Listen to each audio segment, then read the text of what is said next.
selling drugs and using drugs. And there's one thing that happens when you do that. You end up going to jail. And that's exactly where I found myself.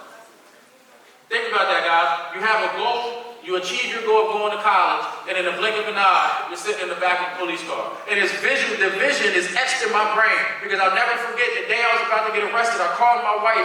She was my girlfriend at the time. She was on the other side of town. And I'm telling you guys, I don't come to lie. If you guys think I'm lying, she's in the back. You can ask her. She made it there in time. And the last night I had before I went to jail, was my wife sitting there staring at me crying as the police officer put handcuffs on me and put me in the back of his police car. I was arrested on February 14, 2017, 1 week after my daughter's second birthday. And I'm sitting there asking myself, how did I go from somebody that had goals, somebody that wanted to do a lot of things in her life, to somebody that's headed to jail? And what I've learned is, life happens very fast. So by a show of hands, who here has goals and wants to go to college and wants to be successful when they become an adult? So what happens is, if you look around and the people who didn't raise their hands, if you don't have goals and you don't have things that you want to do in your life, somebody out there has a plan for you. And what I've learned is, you might not like somebody else's plan for your life. So I ended up spending 14 months in jail, and believe it or not, a lot of stuff happens in 14 months. Birthdays, Christmas, the Eagles won the Super Bowl. My favorite football team won the Super Bowl, and I was in jail and couldn't even watch it. My wife graduated college. I missed a lot because of my poor decisions. One thing I've learned is, even though you're young, decisions ultimately dictate your future. My question is, are you guys making good or bad decisions? Because bad decisions, just like good decisions, will cost you.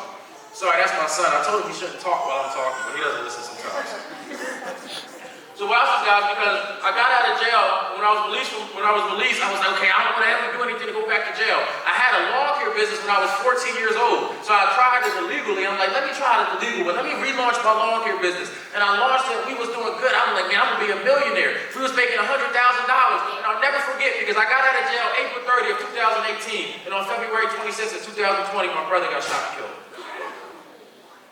And it struck me, it struck a chord, because I thought life was all about money. When my brother got shot and killed, it quickly showed me that there's more to this thing called life. I'm a firm believer everybody has a purpose, everybody has a reason to be on this earth, everybody has value in some way that they can add, but if you can't see it for yourself, nobody can see it for you. So the second thing I want you guys to say, turn to the person sitting next to you and just say, I am nature's greatest miracle. Okay, come on, say it. Turn to the other person and say it like you really mean it. Say, I am nature's greatest miracle. Now watch this, because I told you guys, when we say one sentence, don't let a sentence turn into a paragraph. So as I said earlier, I don't just talk, right? I want to prove it to you guys. So can I prove to you how you're nature's greatest miracle? We're in the year 2024, right? So think about this. So the Earth's been around for like 2,000 years. In the 2,000 years that the Earth's been around, nobody has been able to have the eyes that you have, the ears that you have, the voice that you have. Nobody can walk like you walk, talk like you talk. Nobody looks like you look. My son has my exact same name. When people say we look the same, but guess what? He can't be me, because I am unique. I was made different, and I am nature's greatest miracle. And the truth is, you are too. Does anybody in here have a twin? You do? You do? So even if you have a twin, believe it or not, you and your twin are different. Same DNA, but you're different. Does anybody have a best friend? You and your best friend, guess what? You're different. But the fact that you're different, the fact that has ever been able to look like you look, or think like you think, or do what you do, the fact that is a true fact, guess what? That means that you're rare and you're unique. But what happens is, when you're rare and you're unique, you're valuable. If everybody can do it and everybody can have it, it's not that valuable. But I've come today to tell you, are valuable. But you have to believe it.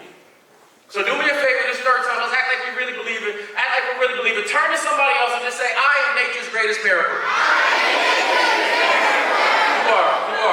You are. So it's time for us to start acting like it, right? Because if we're a great miracle, we can't just talk like we're a great miracle. We can't just act like we're a great miracle. We have to think it, we have to live it, we have to breathe it, we have to be it.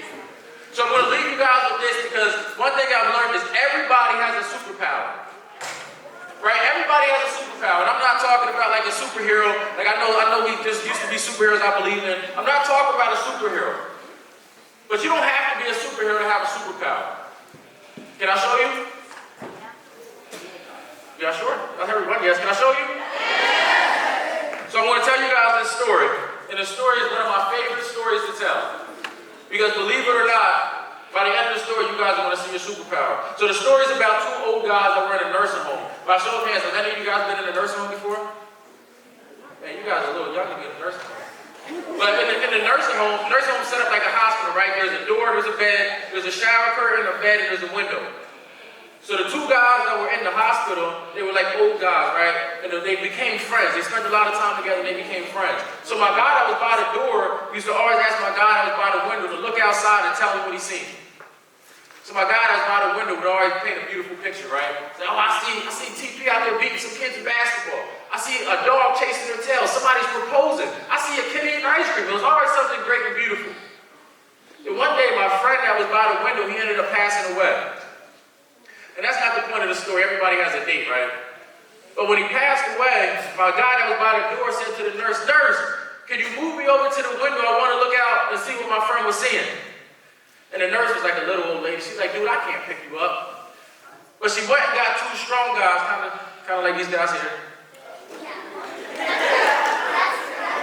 And my two strong guys, they went and they picked the guy up and they put him on the bed by the window. And he said, "Can you open the window for me? I want to see out. I want to see all the beautiful stuff, the sunrise. I want to see it." And they opened the window and all they seen was a big brick wall, looked just like that wall back there.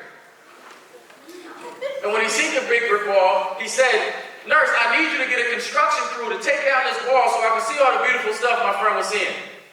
And the nurse is like, "This guy's crazy. How are we going to, a construction crew? This guy's crazy. No." She said no.